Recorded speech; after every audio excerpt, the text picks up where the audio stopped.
جمعہ کے خطبوں میں ہاتھ باندھنا، جمعہ کے پہلے خطبے میں ہاتھ باندھنا اور دوسرے میں عطیات کی طرح رکھنے کی شرعی حیثیت کیا ہے؟ عابد علی صاحب بھاولپور سے۔ یہ ثابت عمل نہیں ہے، جمعے کے پہلے خطبے میں بعض لوگ ہاتھ باندھتے ہیں، دوسرے میں چھوڑ دیتے ہیں، اس کی کوئی حقیقت نہیں ہے۔ ایسے ہی تمیز سے بس دونوں خطبے ایک ہی طرح سے بیٹھ کے سننا چاہیے۔ سانپ، مور اور خنزیر جنت سے کیوں نکلے تھے؟ فیض دہلی سے۔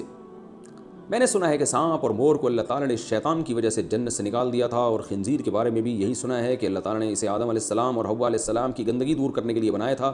کیا یہ واقعہ درست ہے؟ جناب فیض صاحب، میرے پاس اس قسم کی ابھی تک کوئی رپورٹ نہیں ہے کہ مور جنت سے نکلا تھا اور شیطان، وہ تو ویسے ہی اللہ نے اپنے دربار سے نکال دیا تھا اس کو، باقی سانپ جنت سے نکلا تھا، میرے پاس اس قسم کی ابھی تک کوئی رپورٹ نہیں ہے۔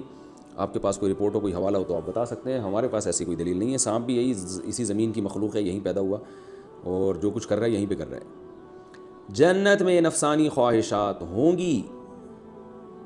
وقاص احمد ڈیرہ غازی خان سے۔ کیا جنت میں انسان کی نفسانی خواہشات وغیرہ ہوں گی؟ کیا وہاں اولاد وغیرہ کا سلسلہ بھی ہوگا یا نہیں؟ جناب وقاص احمد، جنت کے بارے میں قرآن مجید نے صاف کہہ دیا وَفِيهَا مَا تَشْتَهِي أَنفُسُكُمْ، کہ جو دل چاہے گا، نفس کی جو خواہش ہوگی اللہ اس خواہش کو پورا کریں گے۔ تو نفسانی خواہشات ہی کی پورا کرنے کی جگہ جنت ہے، حوریں بھی ہوں گی، اور جو وَتَلَذُّ الْأَعْيُنِ، اللہ فرماتے ہیں آنکھوں کی لذت کا سامان ہم نے وہاں رکھا ہے، یعنی ایسی نعمتیں کہ زبان سے ذائقہ بعد میں، آنکھیں پہلے ٹھنڈی ہو جائیں گی اسے دیکھ کے۔ قرآن میں اللہ کا یہ بھی ارشاد ہے فَلَا تَعْلَمُ نَفْسٌ مَّا أُخْفِيَ لَهُم مِّن قُرَّةِ أَعْيُنٍ، سورہ سجدہ کا دوسرا رکوع آپ پڑھیں، تَتَجَافَىٰ جُنُوبُهُمْ عَنِ الْمَضَاجِعِ، اللہ فرماتے ہیں ہمارے نیک بندے رات کو ان کے پہلو ان کے بستر سے جدا ہو جاتے ہیں، يَدْعُونَ رَبَّهُمْ خَوْفًا وَطَمَعًا، اپنے رب کو جہنم کے خوف سے اور جنت کی لالچ میں یہ پکارتے ہیں۔ وَمِمَّا رَزَقْنَاهُمْ يُنْفِقُونَ، اور دن میں کیا کرتے ہیں؟ جو رزق ہم نے دیا اس میں سے صدقات و خیرات کرتے ہیں، اللہ کی راہ میں خرچ کرتے ہیں۔ تو اللہ فرماتے ہیں جس نے یہ دو کام کر لیے، نماز کو زندہ کیا اور اللہ سے دعائیں مانگی اور صدقات و خیرات کیے، تو اللہ فرماتے ہیں فَلَا تَعْلَمُ نَفْسٌ مَّا أُخْفِيَ لَهُم مِّن قُرَّةِ أَعْيُنٍ، کسی نفس کو یہ خبر نہیں ہے کہ ہم نے نیک بندوں کی آنکھوں کی ٹھنڈک کا کیسا سامان چھپا کے رکھا ہوا ہے، آنکھیں ٹھنڈی ہو جائیں گی۔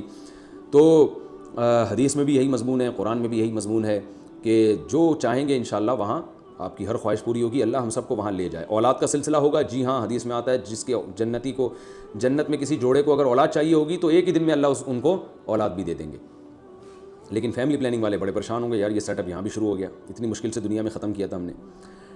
ڈیبٹ کارڈ پر ڈسکاؤنٹ کا حکم، ڈیبٹ کارڈ پر ڈسکاؤنٹ لینا جائز ہے یا نہیں؟ فہد صاحب کراچی سے پوچھتے ہیں، جائز ہے، یہ سود میں داخل نہیں اور پہلے سے ایسا کوئی ایگریمنٹ بھی نہیں ہوتا، لے جائز ہے۔ مسجد میں قبر بنانے کی شرعی حیثیت، کیا مسجد کی حدود میں کوئی قبر بنانا جائز ہے؟ کیا کسی مسجد میں قبر موجود ہو تو اس مسجد میں نماز پڑھنے کی شرعی حیثیت کیا ہے؟ قمر صاحب انڈیا سے۔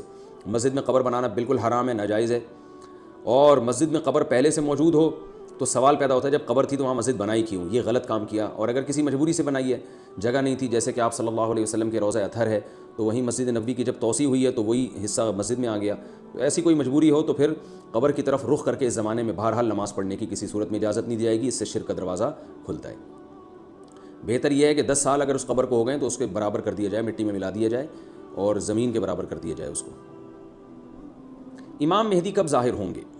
امام مہدی کے ظہور کی تفصیلی نشانیاں بیان فرما دیں، کیونکہ اس کے بارے میں کافی غلط معلومات بھی مشہور ہیں۔ محمد سلمان یو پی سے، جناب محمد سلمان، امام مہدی کے بارے میں پورا ایک بیان انشاءاللہ ریکارڈ کرواؤں گا تاکہ اس کے بارے میں جو یہ تو ابھی مسائل ہوتے ہیں نا، شارٹ مسائل بیان کر رہا ہوتا ہوں، اس میں ڈیٹیل کا ٹائم نہیں ہوتا، تو انشاءاللہ پوری ڈیٹیل سے انشاءاللہ جمعے کو یا اتوار کو ایک پورا بیان اس موضوع پر میں کروں گا تاکہ اس بارے میں صحیح احادیث سے جو کچھ ثابت ہے وہ سامنے آ جائے اور الٹی سیدھی جو معلومات لوگوں میں پھیلی ہوئی ہیں ان کی تلافی ہو جائے۔ کیا امام مہدی رمضان میں آئیں گے؟ یہ بات یوٹیوب پر بہت چل رہی ہے کہ امام مہدی جب آئیں گے تو رمضان کی پہلی رات کو آئیں گے، کیا یہ بات درست ہے؟ الطاف صاحب گجرات سے، بھائی ایسی کوئی رپورٹ میرے پاس موجود نہیں ہے۔ امام مہدی کے بارے میں انشاءاللہ تفصیل سے بیان ریکارڈ کرواؤں گا، وہ پھر وہ سن لیے۔